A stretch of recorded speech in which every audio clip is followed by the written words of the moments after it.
వెనుకబడిన కులాలకు అండగా నిలిచే విధంగా వివిధ కులాల కార్పొరేషన్లు ఏర్పాటు చేయడం జరిగిందని ఎమ్మెల్సీ జీవన్ రెడ్డి పేర్కొన్నారు. జగిత్యాల పట్టణంలోని బిఎల్ఎన్ గార్డెన్లో పురగిరి క్షత్రియ పేరిక సంఘం జిల్లా నూతన కార్యవర్గ ప్రమాణ స్వీకార కార్యక్రమంలో ఎమ్మెల్సీ పాల్గొని మాట్లాడుతూ కార్పొరేషన్ ప్రకటనతోనే సరిపోదని కావాల్సిన నిధులు సమకూర్చడం ప్రధానమని పేర్కొన్నారు. కార్పొరేషన్లకు 10,000 కోట్లు కేటాయించే విధంగా ముఖ్యమంత్రి రేవంత్ రెడ్డి దృష్టికి తీసుకెళ్తానని పేర్కొన్నారు. ఈ కార్యక్రమంలో జెడ్పీ చైర్పర్సన్ దావ వసంత తదితరులు పాల్గొన్నారు.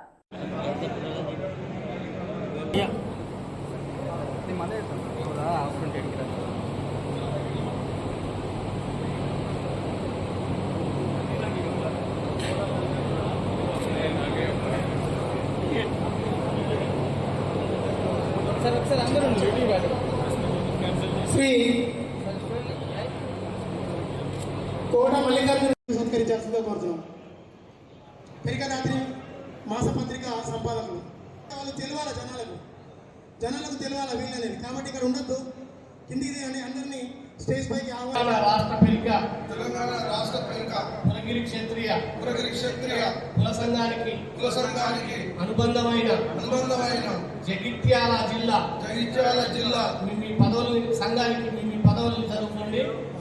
ఉపాధ్యక్షునిగా ఎన్నుకోబడినందున తెలంగాణ రాష్ట్ర పేరిక పురగిరి క్షత్రియ కుల సంఘం నియమావళికి బద్ధుడనై నాకు అప్పగించిన బాధ్యతలను నిస్వార్థంతో నిజాయితీతో రాజనీతితో రాజకీయ మరియు ప్రాంతీయ భేదాలకు అతీతంగా అంకిత భావంతో నిర్వహించగలనని దైవ సాక్షిగా చెందినటువంటి పురగిరి క్షత్రియ పేరిక సోదరులందరూ ఐక్యంగా సాధారణంగా జిల్లా స్థాయి ఎన్నికలు జరుగుతుంటే ఇదిలో బాగా పోటీ తత్వంతో జరుగుతుందని భావిస్తున్నారు.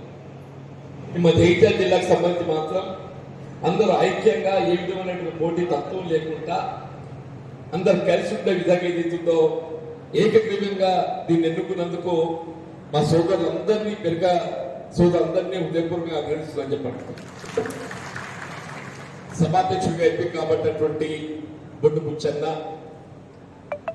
అట్లాగే రాష్ట్ర అధ్యక్షులైనటువంటి లింగన్న గారు, కార్యక్రమ ప్రత్యేక ఆహ్వానితులైనటువంటి జగిత్యాల జిల్లా ప్రజా పరిషత్ అధ్యక్షురాలు సోదరి దావ వసంత గారు, మిత్రులు సీనియర్ జర్నలిస్టే విజయ్ కుమార్ గారు, అట్లాగే మా ముచ్చినేని వీరన్న గారు, ప్రధానంగా ఏదైతుందో ఈ కార్పొరేషన్స్ ఏర్పాటు చేయడంలో కొంత ప్రభుత్వానికి సలహాదారుడు వ్యవహరించినటువంటి వీరన్న గారు, సోదరి కందుల సత్యారాణి గారు, మా మిత్రుడు మీసాల అర్జునరావు గారు, అందరూ కూడా నాకు పరిచయం ఉన్నటువంటి సన్నిహితులు.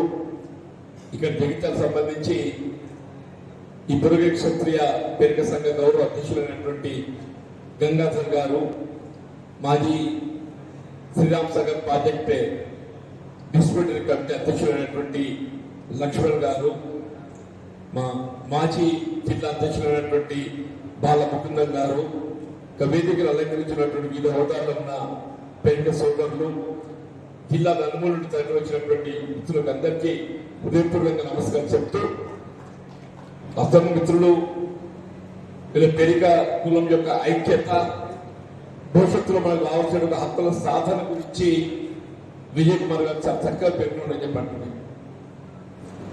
వీళ్ళ మిగతా ఈ వెనుకబడినటువంటి యొక్క కులాలే కానీ ఇతర కులాలే కానీ దాంట్లో ఉండేటువంటి యొక్క ఈ నిరుద్యోగ యువతకు అండగా ఆసరగా నిలబడే విధంగా కార్పొరేషన్స్ ఏర్పాటు చేసుకోవడం జరిగింది.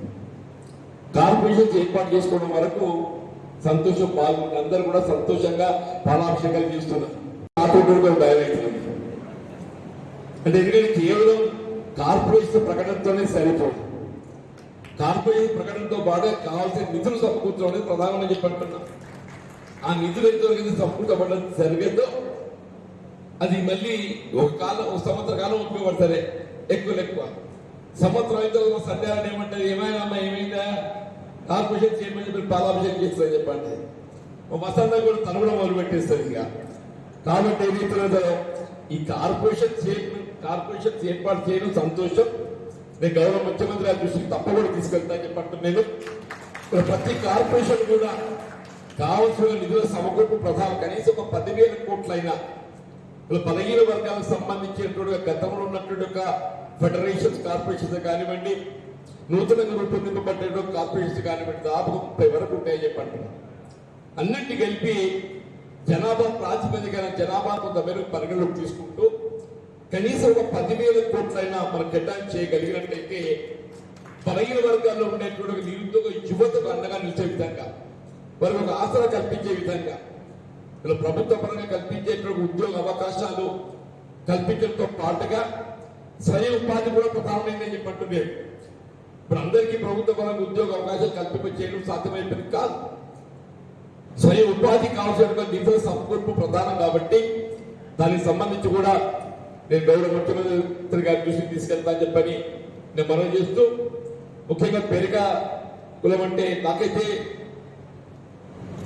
ఈ ప్రాంతంలో ఉన్నటువంటి పెరిక సోదరులు అందరితో నాకు ఆత్మీయ అనుబంధం ఉందని చెప్పి, నేను గతంలో కులవృత్తి ఏముండేమో తెలియదు కానీ ఇప్పుడు మాత్రం అందరూ వ్యవసాయం పైన ఆధారపడి గతం లోపల ఏదో కులవృత్తి ఉంటుంది లేదని అన్న, ఇప్పుడు ఏదైతుందో ఆ కులవృత్తి అనేది కనుమరుగైపోయింది.